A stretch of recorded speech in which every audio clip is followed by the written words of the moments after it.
Test, test, test, test, test, test. Testing story true. Thank you.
If you'd like to join us for the invocation, it'll be hymn number 188, Come, Come, Whoever You Are.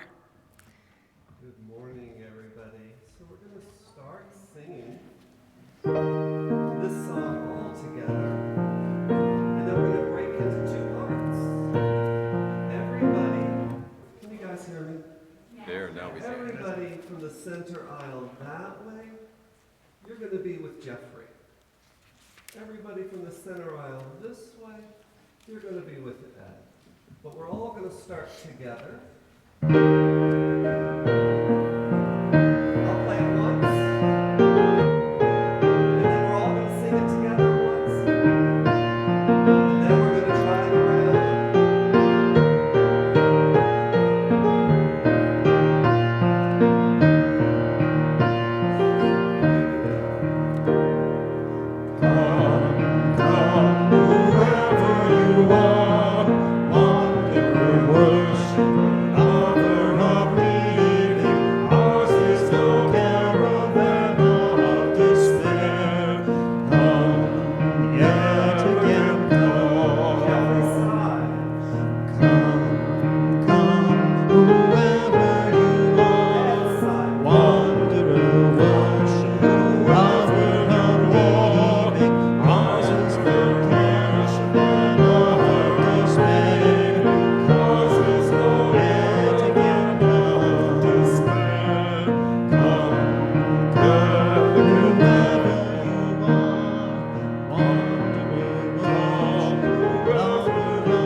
Good morning, good morning, good morning.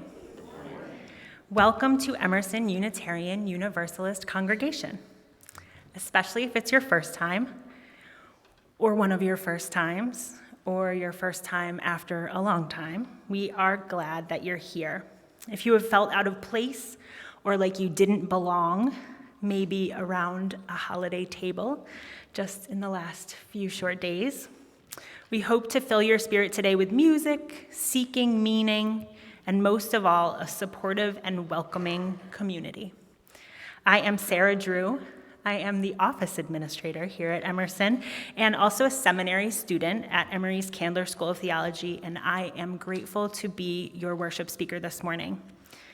This month's worship topic is evolving wisdom, and I'm going to talk about embodied wisdom on this last Sunday in November. I'm hoping that some focus on staying present in our bodies will be helpful to us in this upcoming holiday season and as we approach the darkest days of the year. For now, we will move to our opening hymn, number 352, Find a Stillness.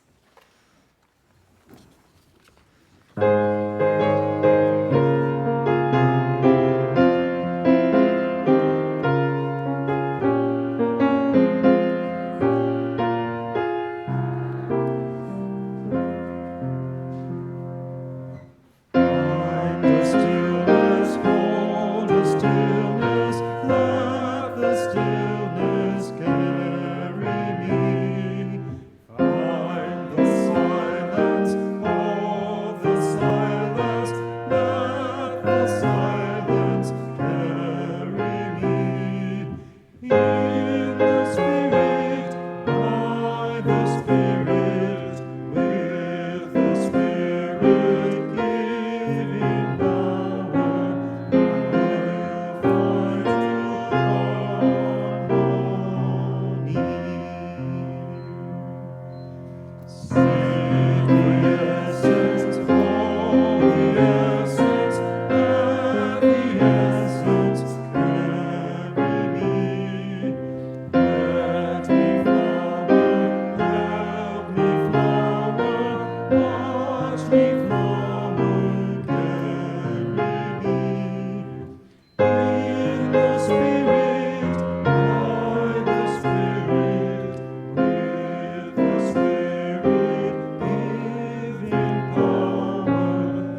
Good morning. Wow. You're back. I guess I'm back. My name is Ed Cosper. I'm a member of the worship team. And I've been away for a while, but it's my first day back out after a little over 2 weeks of pneumonia and severe hiccups. So bear with me if I start hiccuping or if I lose my voice.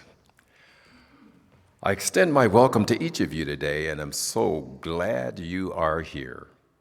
Each Sunday, we pause to light our chalice as a symbol of Unitarian Universalism and our commitment to be a beacon of love in the world. This morning, senior youth Lawrence Scow will light our chalice. Our chalice lighting words for today are by Harbhajan Singh Yoon.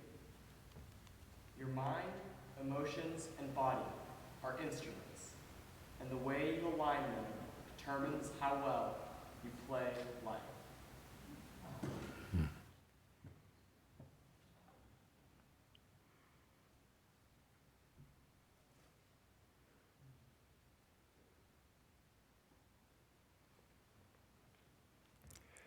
Now, in the spirit of the beloved community, let's greet and welcome each other to this new day as we share our congregational affirmation. We need not think alike to love alike.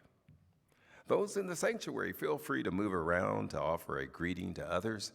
For those online, please use the chat to introduce yourself or unmute and just say hello.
After a tumultuous year, there is comfort to be found as Unitarian Universalists for taking a pause to meditate and reflect over the course of the Advent season, which includes the 4 weeks prior to Christmas. We have our traditional Advent wreath with 5 symbolic candles added to our chalice table to mark the beginning of the holiday season. Christians in our congregation and around the world anticipate the celebration of Jesus' birth by lighting an Advent candle each Sunday and reading a scripture. This Sunday, the first Sunday of Advent, a purple candle symbolizes hope and gives us the opportunity to center our thoughts on having hope in our hearts and in our homes in a sense of anticipation. We light this candle to recognize hope.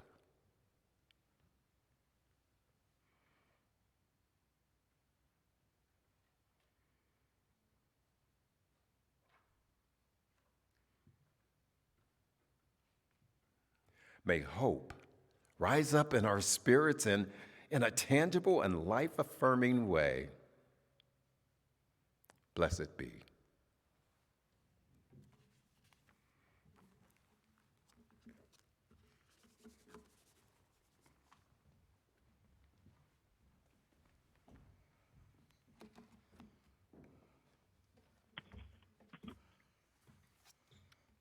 Good morning. I'm Sandra Malik, and I'm part of the pastoral care team, and I'm going to read Joyce and Sara's today.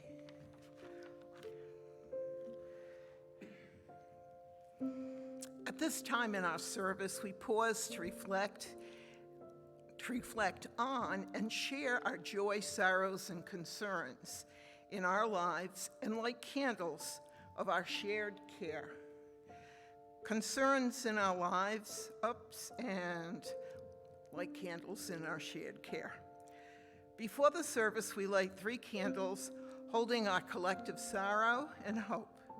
These candles recognize the collective pain and suffering of Cherokee and Muskogee nations, of people who lived on this land before us, Africans brought to this land enslaved, and pain and suffering of all nations where there is conflict and injustice, like in the Ukraine. Before our service each week, you are invited to light a candle on the care table to honor anyone you hold in your heart.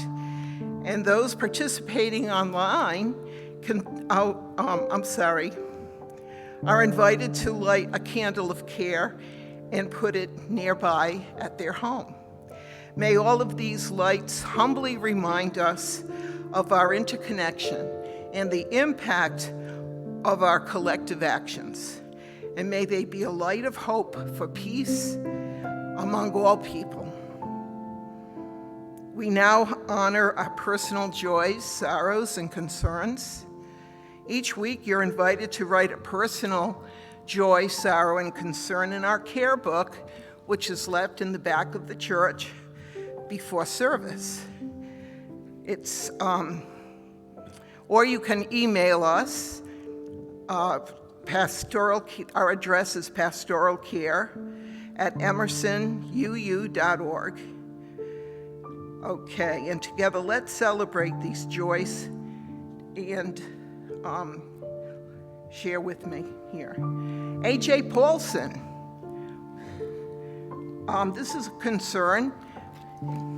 A.J.'s partner is having major surgery in January, and they need and ask for healing thoughts.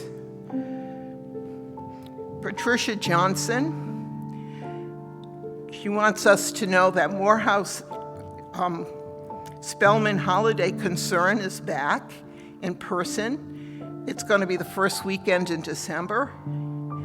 Contact Patricia Johnson if you'd like to attend. Here's a sorrow from Kathleen Tomlin. It is with sadness that Vance Teeter's family shares that Vince passed away this week. He was a longtime member of Emerson. A memorial service will be planned in January next year, 2023. Our hearts go out to this family at this time. And then James T. Where's James? James, it's Anna's birthday. Happy birthday. Surprise, surprise.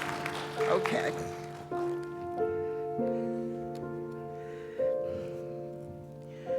And we know that there are many other joys, sorrows, and concerns not spoken.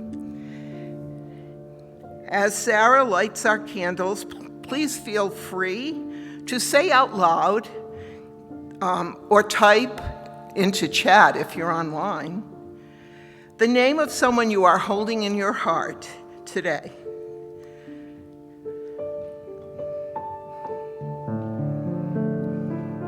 Teresa, Madeline.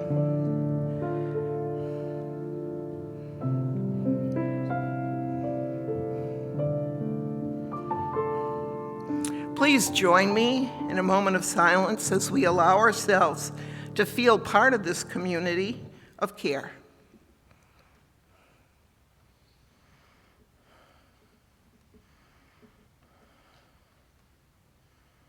Now let us send our heartfelt caring intentions to each other and to all beings everywhere by offering the Buddhist prayer of loving kindness. Please repeat the words after me. May we be filled with loving kindness. May we all be free from harm and suffering. May we all be well in body, heart, and mind. May we all be at peace. Blessed be.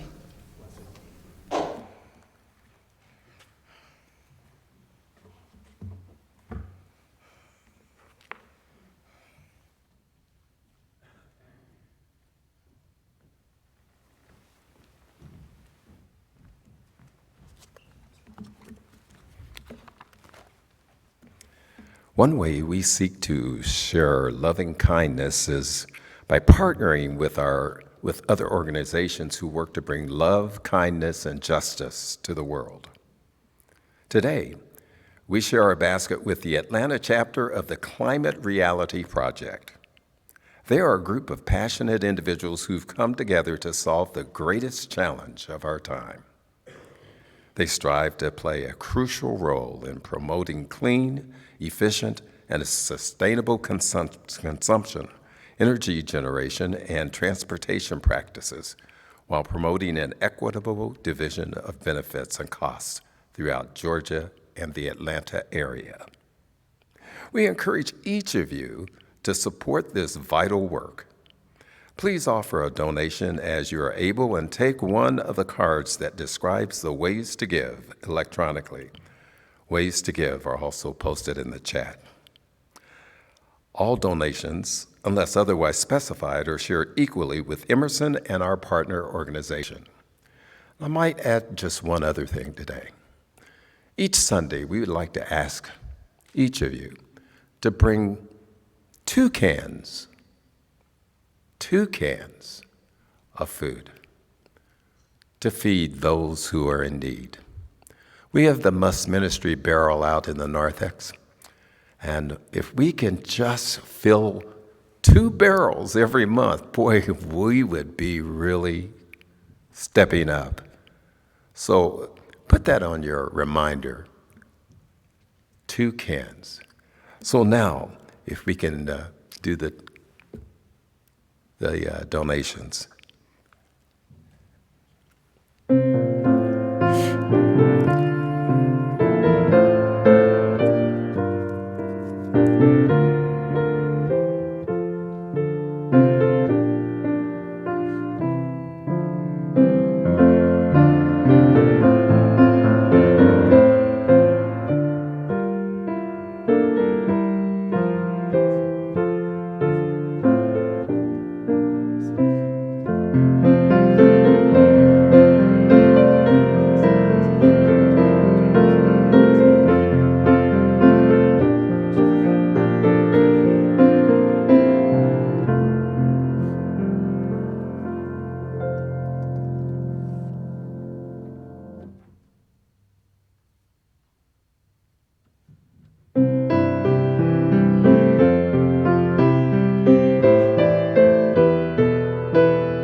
It's on.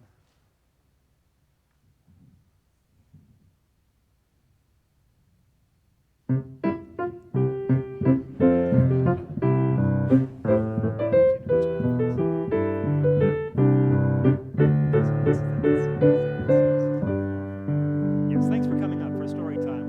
We're going to be telling a story in just a second. Let's see it. That's the only button on there.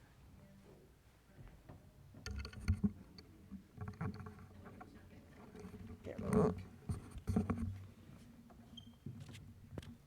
Get rid of this one. This requires more music than I thought.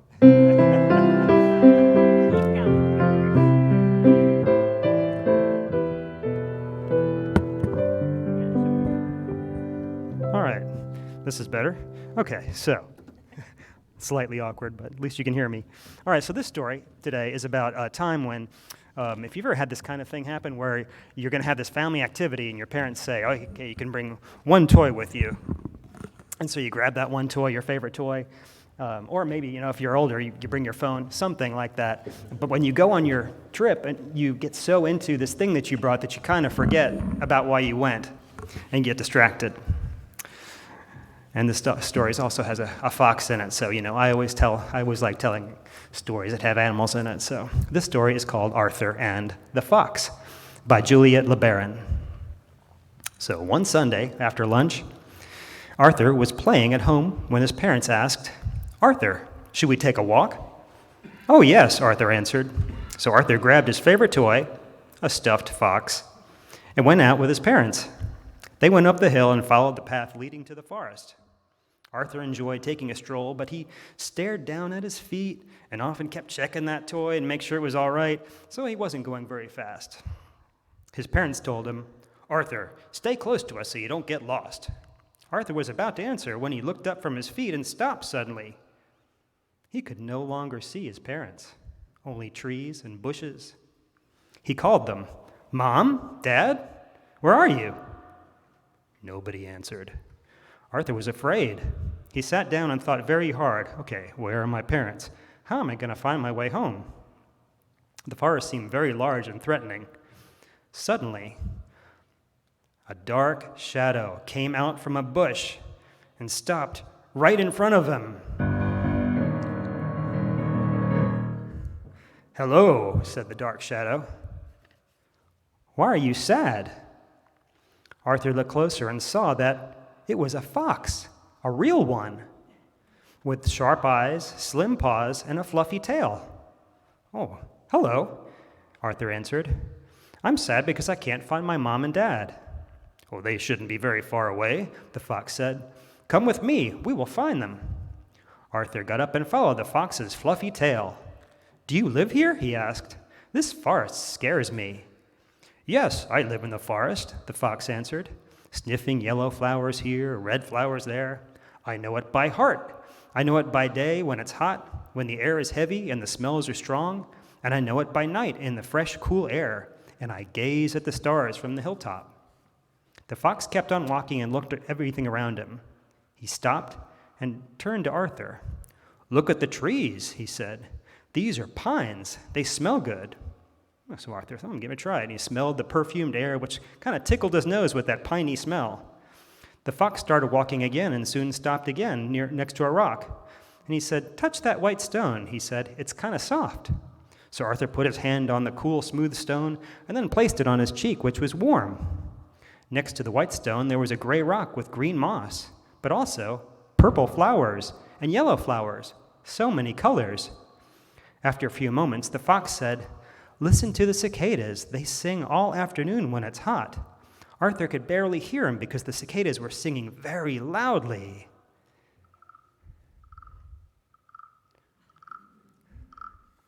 When they were quiet again, it was so quiet then that Arthur could hear bird songs. Oh, there they are. They went up the hill, and at the top, the fox sat down in the shadow of a tree on a mat of pine needles. Just behind the tree, there was a cliff of gray stone overhanging the woods. "From here, I can see the whole forest," the fox said, "and the birds in the sky, the butterflies, the bees, and the clouds. And at night, I see the bats and the fireflies. I hear the crickets, and I watch the stars." Arthur also stood under the tree and admired the sea of green woodland below with dots of white stone all through it. And when the wind blew, he felt the warm air with the smell of the pine trees he was smelling earlier, and the earth smell drifted up. They went back down the hill and were again in the heart of the forest. "The forest is a wonderful place," the fox said to Arthur. "It's full of extraordinary sounds, colors, smells, and textures. You just have to look around. So, Arthur, are you still scared?" "Oh, no," Arthur said. "Everything here is actually so beautiful. Thank you for showing me the forest. From now on, when I'm walking, I'll look around at everything around me and not only at my feet or my toy." The fox said, "Your parents are behind these bushes. Go to them." Arthur hugged the fox to thank him and ran to his parents. "Mom, Dad, I finally found you," Arthur exclaimed, relieved. "A fox helped me look for you and showed me the forest." "But what are you saying, Arthur?" his mother asked. "You went hiding behind these bushes to play just a few minutes ago." And speaking of foxes, his father said, "Where is your toy fox?" Arthur looked around. These were the same bushes, but he didn't have his toy. He ran behind the bushes and yelled, "Surely the fox will help me find my toy. He knows the forest so well." But in place of the real fox, all Arthur saw was his toy. He picked it up quickly and called to the real fox, but the fox didn't show himself. "Come on, Arthur," his parents said.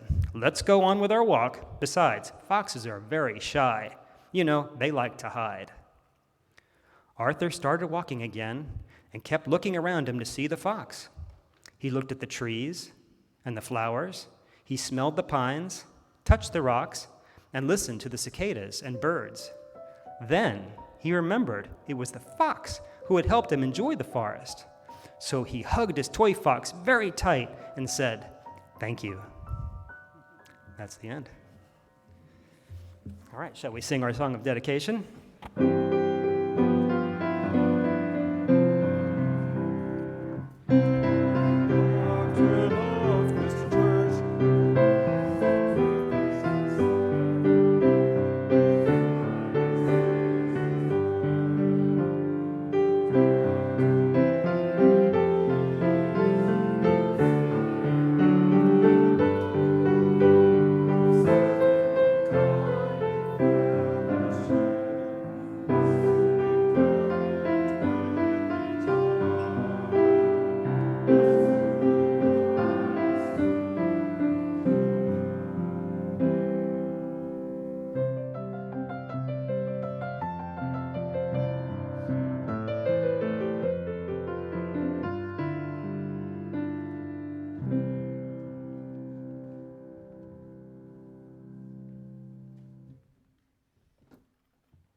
was beautiful.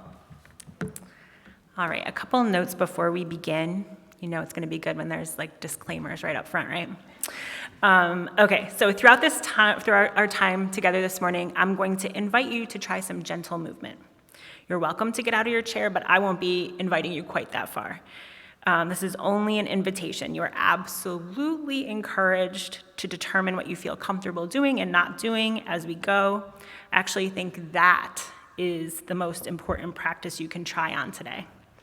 If each and every time I say you might do this movement or that movement, you actually check in with your heart and your mind and your body and decide what feels actually good for you or not good for you and honor that voice, that would be a really lovely practice for you this morning. And I'm going to talk a lot about yoga this morning. And I have a little note on cultural appropriation. You may have noticed that I am not Indian or Southeast Asian. I'm going to talk about some of my own experiences with yoga and yoga-related ideas, but I am in no way the authority. I have always sought to find qualified teachers, and I'm only passing along what I have actually had personal experience with, but yoga is an ancient practice that has an incredible depth and vastness that I will only offer a tiny drop of this morning. I'm offering that drop because I believe that these ideas, shared in a respectful way, are needed in this world. And I also believe that the people who are the authorities on these matters want an authentic version of these ideas to be shared. Please take my explanations with that fairly large grain of salt. About 15 years ago, I felt like I was floundering. I had just gotten out of a long-term relationship. I moved into my own apartment. I lived in a town that I did not know.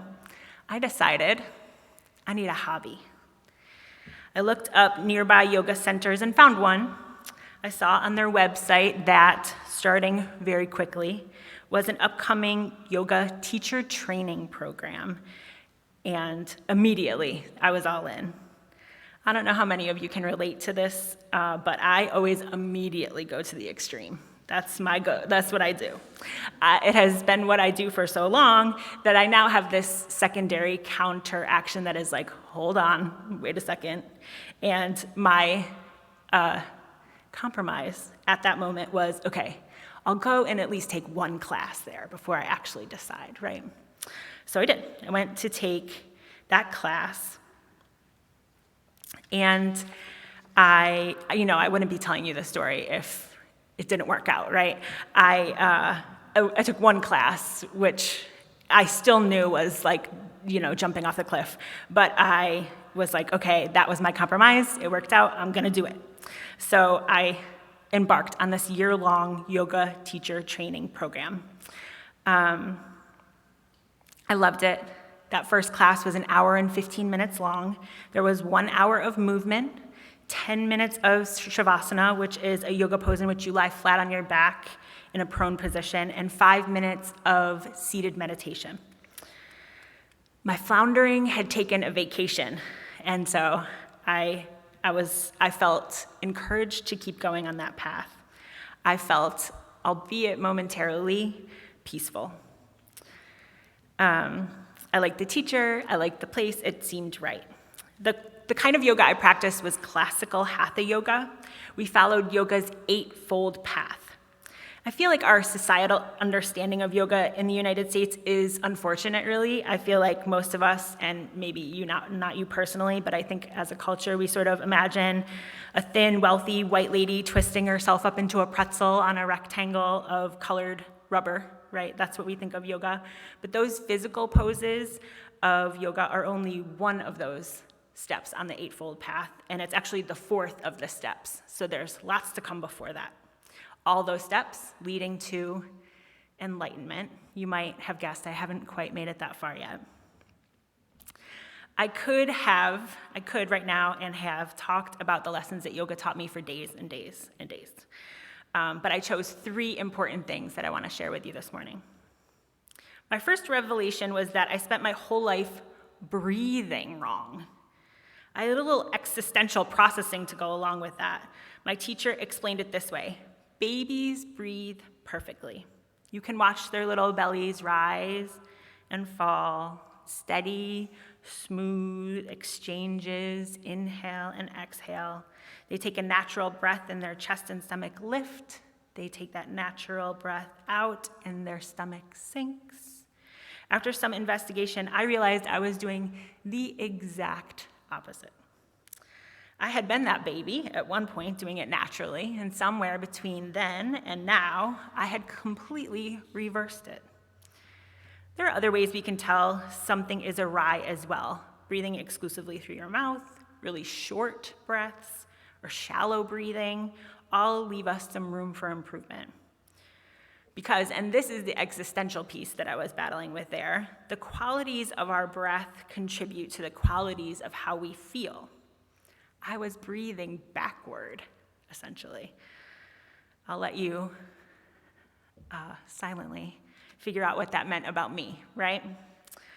You can come to that conclusion on your own. So let's try some breathing. You can, if you want to, put one hand on your chest and one on your belly. You're welcome to close your eyes. You don't need to, whatever you feel comfortable with. Remember that checking in that you're going to do. If you can catch yourself right now, notice the qualities of your breath. Try to name them with adjectives. Short, fast, slow, rough, smooth, whatever you come up with.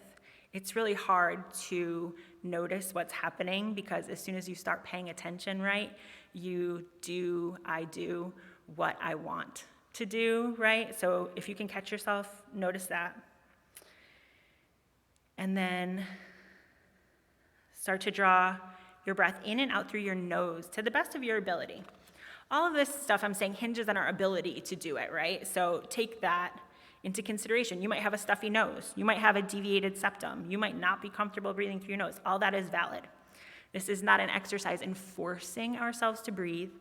This is an exercise in intentional awareness. If you think of the times you breathe really fast or really shallowly, this is when your body is in distress, right? So try to find the opposite of that. Slow and steady, as deep as is comfortable. Again, no forcing, no holding breath. Try to find that gentle transition between the inhale and exhale. So drawing your breath in through your nose, slow and steady. You should feel that hand on your belly rise. Your chest cavity filling up with air. And then as you exhale,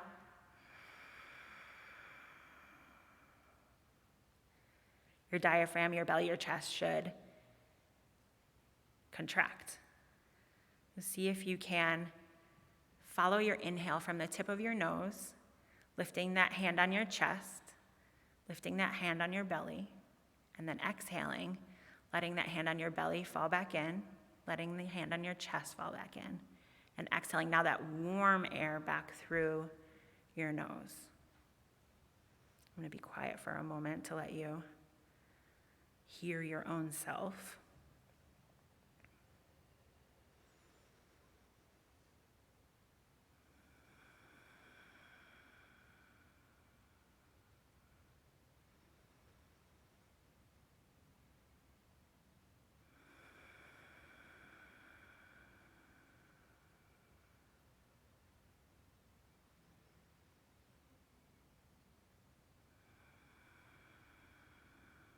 And however far you have come now, try to name those qualities. Slow, perhaps, steady, perhaps, comfortable, or not. You're welcome to stay right here for the whole rest of the time I'm talking if that's what it feels right. With practice, you can get a lot from doing this. First, your lung capacity can expand. It's elastic, right? So the more you use it, the more capacity you'll have to access that elasticity. And if you start to consistently draw your attention to your breath, you can use it for a tool, as a tool for times when you're feeling elevated, right? You get bad news. You see, I don't know, this just popped in my head. You see like the red and blue lights flashing behind you when you're driving, right? Like you get in those times where somebody is, that doesn't ever happen to me. I don't know why it came to my head. But those times when you're like, oh, right? You feel that rush. If you can practice, takes practice. If you can consistently direct your attention, like, oh yeah, I can use my breath as a tool, I can slow down, I can react in a minute with attention on my breath better than I can react this second, then you can use it as a tool in those moments, and every moment really. If it helps, you might find the first meditation mantra I ever added to my breathing practice, and it was so hum. So it's S-O space H-A-M, but it sounds like so hum, like hum. So you say to yourself as you breathe in, so, and it kind of mimics that sound, right? So, and hum as you exhale. So, hum. And that means I am that. So it's got a little extra connection to it, right? Whatever your mind goes to, I am that. I am that person I'm angry at. I am that person who's worthy. I am the same molecules of stardust, right? Like all of these things, I am that. I had practiced yoga years before this particular stint that I'm talking about. It was pretty competitive, and I liked that. And it was hot, 105 degrees with 40% humidity, and I liked that. I wouldn't be bringing that up except that experience gave me some sort of way to judge this experience that I'm talking about now against something else. There was one shining example of how my new experience differed from my previous experience, and it was camel pose. Camel pose has lots of little steps along the way, but the full pose is on your knees behind me here. This is Jessamine Stanley. She's a yoga teacher in the United States with a eye toward body positivity, if you're looking for that. Jessamine Stanley. Okay, so camel pose has lots of little steps along the way, but essentially it is dropping your head back, pushing your hips forward, and reaching back to grab your heels with your hands. So we're gonna try that now. Anybody? Okay, just kidding. And like that was a joke. It really was a joke. But if you're thinking, well, I'm gonna go home and do it, you should know that. Like that takes a lot of warming up, right? Look at her spine, right? And I don't know about you and your jobs and what you do every day, but I don't have a lot of opportunities for back bends in my day-to-day life, right? So that takes some doing. So take it easy if you do wanna practice it. If there's any rebels out there. All right. The first time in that hot room I did this pose, it was competitive, right? I would make myself do it because it was competitive. You're supposed to do everything for the whole time that the teacher tells you to do it. But there would be like a moment not that far into it. I would say like I had a good 10 seconds where I felt like I was gonna pass out and throw up at the same time. So I would throw myself forward back on the mat because like not doing it the whole time was bad, but I imagined that like passing out and throwing up was worse. So I would like do it as long as I could and then not do it, right? Pretty quickly, it's pretty quick succession. And then the second time around in this yoga teacher training program, I was sure that the same thing was gonna happen, right? Like, why wouldn't it? And so I was timid. So I went into it really slowly. It was not very competitive, so I felt like it was not competitive at all. So I had the space to sort of ease my way into it. And I was shocked to find that it was totally different. Not only did I not, thank goodness, pass out or throw up, but I wanted to stay there. I had the exact opposite experience. Why, right? I was this like yoga scientist. What happened? There was probably 5 years in between. And this leads to the second big lesson that I'm gonna share with you this morning. Whatever is figurative in yoga poses is also literal. Whatever is literal is also figurative. And by that I mean, camel pose is a heart-opening, it's not there anymore, but you still have it in your head. It's a heart-opening pose, literally, right? You're opening your heart. But it's also an emotional heart-opening pose. And go figure, those 5 years earlier, I was not comfortable with that amount of exposure, with that amount of, in this competitive environment, opening my heart that widely. And in the second environment, I felt really safe and it felt good to do it, right?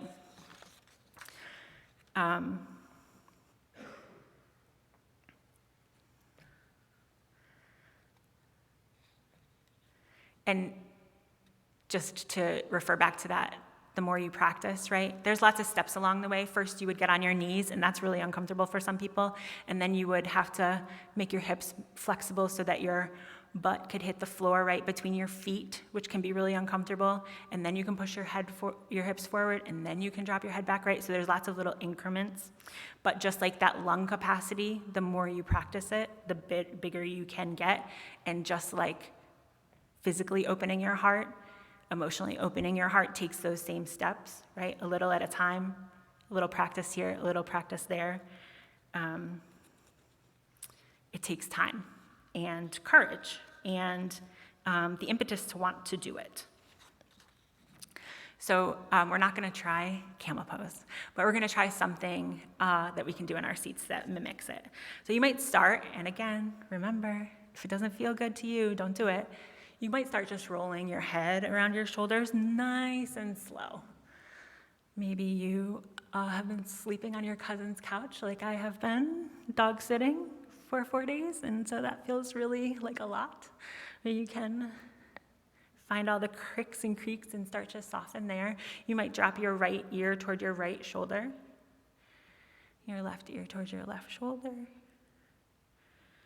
You can tuck your chin to your chest, just finding all of those stretches that will loosen your neck just a little bit. You might, in the interim, also add on that focus of your breath, noticing how it feels at first, slowing down.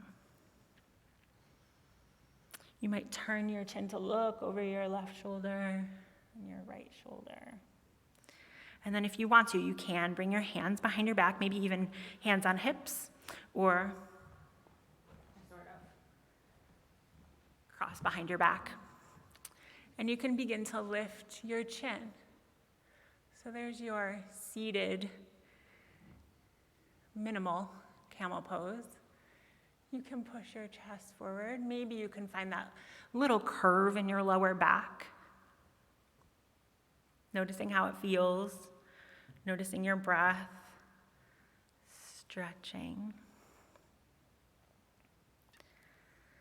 Maybe you relate to one or the other of my experiences, maybe something else.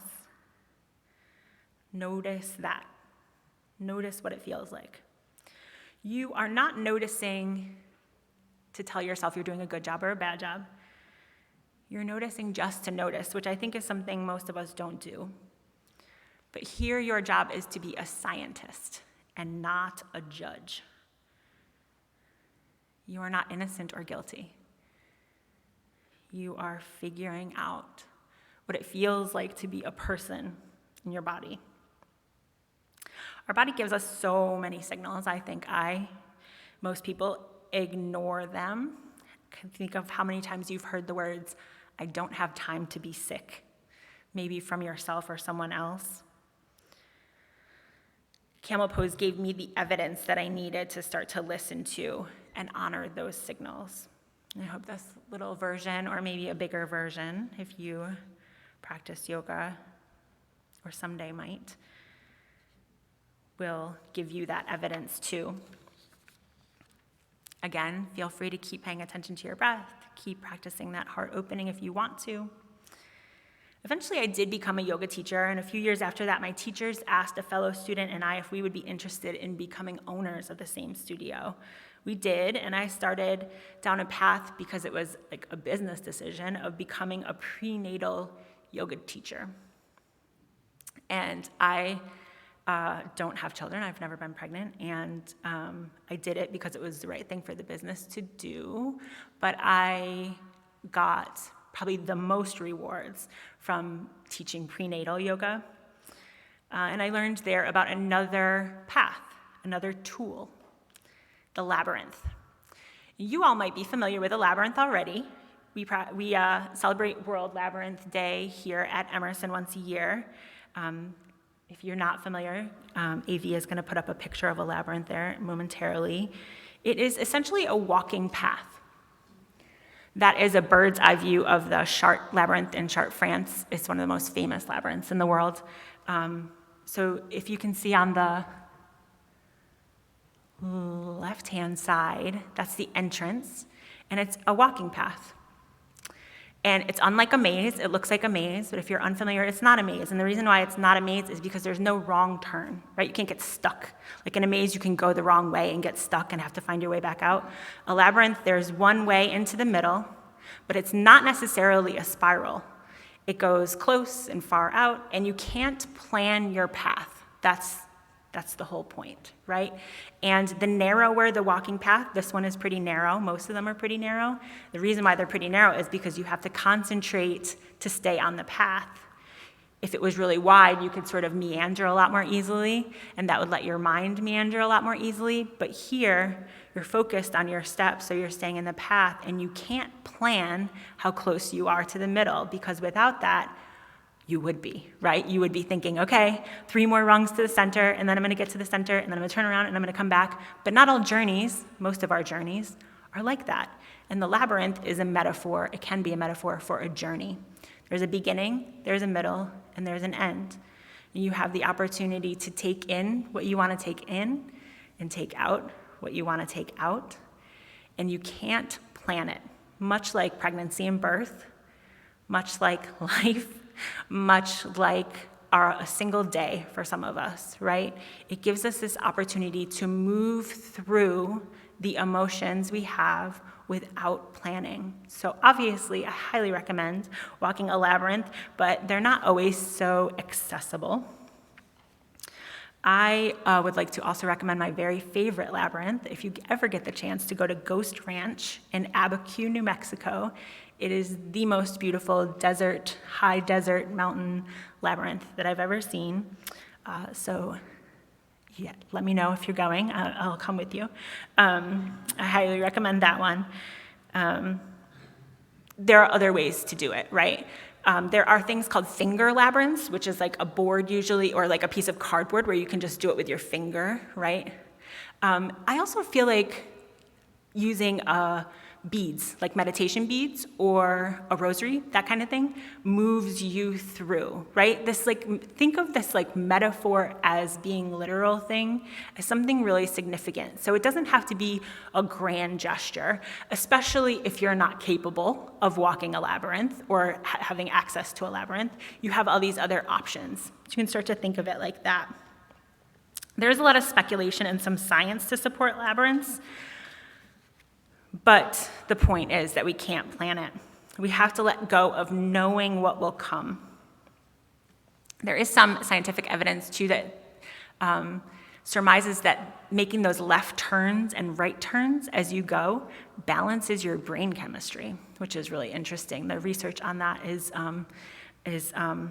going in that direction of sort of recognizing what it can do to our brain chemistry to walk a labyrinth. You can also make one with tape on the floor or chalk, like we do here outside. There's lots of ways to get them. There's a beautiful one at St. Philip's Cathedral. It's outside, so you can just go there in Buckhead if you have a chance to go there. And to try this one out, we don't have a labyrinth here, I'm sorry, today, but we're going to do a guided meditation. So if you have not already found it, find a really intentional seated position. You might put both feet firmly on the floor. You might plant your hips. Try, though, not to slump into the chair. Try to lift the crown of your head. Maybe you'll close your eyes here. Maybe you'll find a downward gaze if that's not comfortable, or you can absolutely keep your eyes wide open if that's most helpful. You can notice how you feel. Maybe another opportunity to catch yourself breathing your natural breath. Slow and steady. Is your goal through your nose? Is your goal? And then imagine yourself fully capable, fully energized, having everything you need, at the bottom of a beautiful mountain. Open trail in front of you. You look down at your feet and you see your backpack. You open your backpack to find everything you need. Maybe it's water, maybe it's a granola bar, maybe it's a compass, maybe it's something else that only you know about.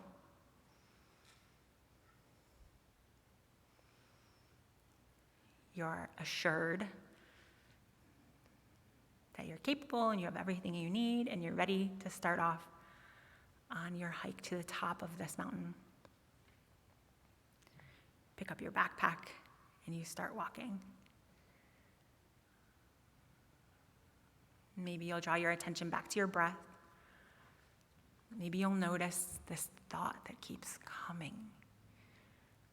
See if you can recognize it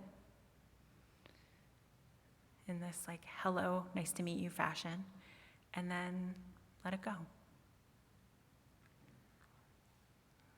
See if you can bring your attention back to your breath, maybe back to your steps as you journey up this mountain. Nice path.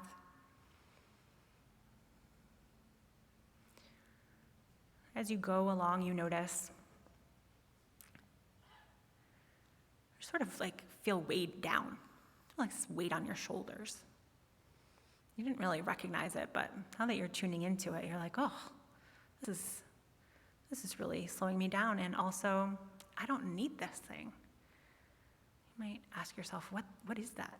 What is that thing that I've been carrying that I don't need? Just stop along the trail, put it down. Leave that thing that's been weighing you down. Continue on your journey.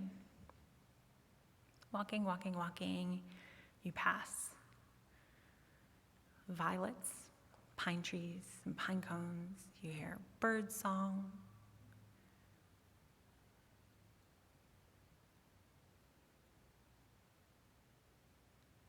Feel the sunshine on your face, maybe a light breeze. Smell that piney smell. And you make it to the top where there's a big boulder for you to sit and take a rest. You can open up your backpack, take out that water. Notice your breath again, how you feel after making that journey.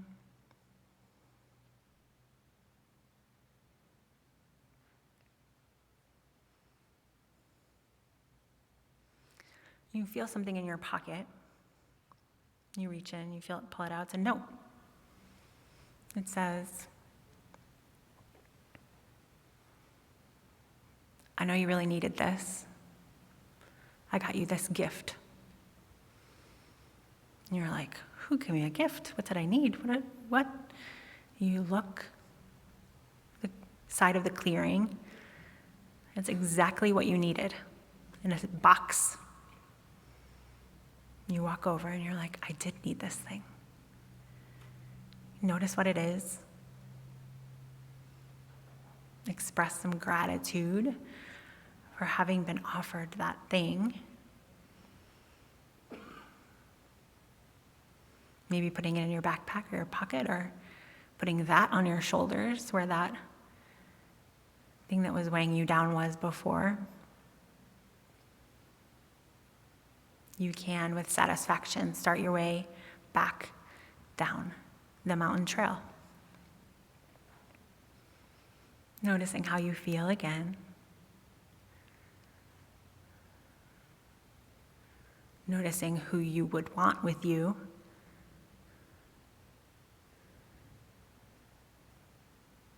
Knowing that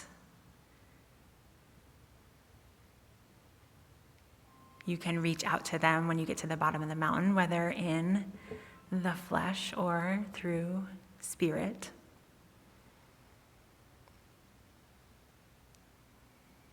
You're walking halfway, almost there. You get to the bottom. You turn around and look back right where you started, back up at the top of the mountain, and you take 3 really intentional deep breaths. Breathing in all that you needed from your backpack and your gift, and exhaling all that you don't need, leaving it there, the bottom of the trail.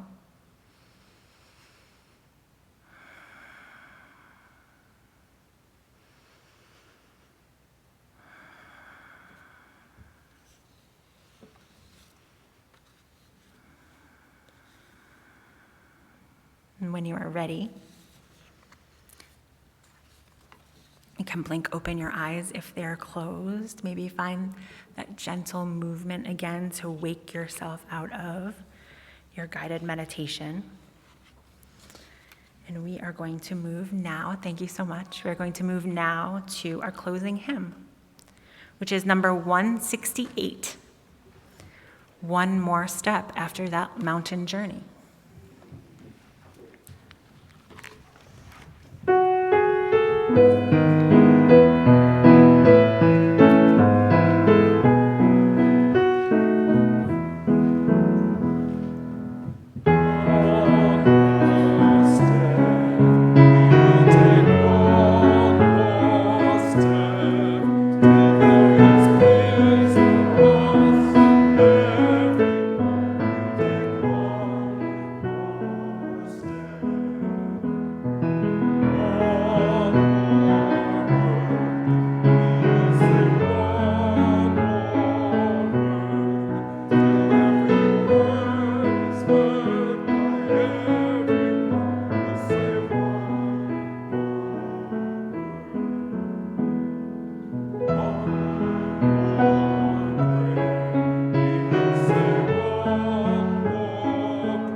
Thank you so much for being here with me this morning. I hope I didn't put you to sleep. I have for our closing words, A Blessing for Presence by John O'Donohue. Awaken to the mystery of being here and enter the quiet immensity of your own presence. Have joy and peace in the temple of your senses. Receive encouragement when new frontiers beckon. Respond to the call of your gift and the courage to follow its path. Let the flame of anger free you of all falsity. May warmth of heart keep your presence aflame. May anxiety never linger about you. May your outer dignity mirror an inner dignity of soul. Take time to celebrate the quiet miracles that seek no attention. Be consoled in the secret symmetry of your soul. May you experience each day as a sacred gift woven around the heart of wonder. We will extinguish our chalice.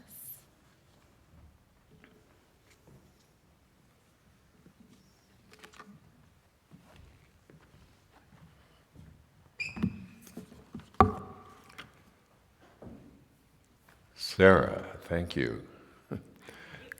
Coming off this last few weeks of having difficulty breathing, I needed the breathing exercise this morning, so thank you so much. We hope you have been nourished in heart and mind by our worship today. If you would like more information about Unitarian Universalism or about Emerson, please stop by our welcome table in the front entry. Please join us next week when, now I gotta double check this. Reverend Deborah Bennett will be joining us from India with the sermon title, In Meeting We Are Blessed. Hey, Ed, she's going to be here She's going to be here? in person. You sure? I know it. Okay, so I'm learning something new every day. Cut her trip a little short. She's going to be here in person. Oh my goodness, so maybe that was supposed to be a surprise. I don't know, Bruce. Act like I said nothing. So it's going to be exciting to hear from Reverend Deborah next week. We hope you will join us next week. And now, as our chalice is extinguished this morning, please join Lawrence in the final words. They are posted in the chat and in the order of service. We extinguish this flame, but not the light of truth, the warmth of community, for the fire of commitment. These we carry in our hearts and out into the world until we are together again.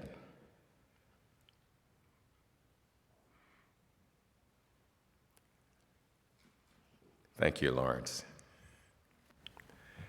Please join us for refreshments and fellowship in our fellowship room on the first floor near the back doors. This morning, we have a variety of treats from around our community and in remembrance of our loved ones. Those of you who are online, please stay tuned in and you will be able to go to virtual breakout rooms for fellowship time. At 11:15, we offer religious education and exploration for children, youth, and adults. So please join us as we leave today. Our service is now concluded, but our connection has just begun. And as Reverend Deborah would say, go now in peace and take peace wherever you go.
She said she wanted to come back to make more than just this reason, but she wanted to make sure her vote counted. Oh, so I had talked with Sara, and I said, so how was she doing it? And Sara didn't know how she was doing it. And I said, I don't know how. I'm going, well, I wonder if AV knows how she's doing it. Somebody must know. Someone must know.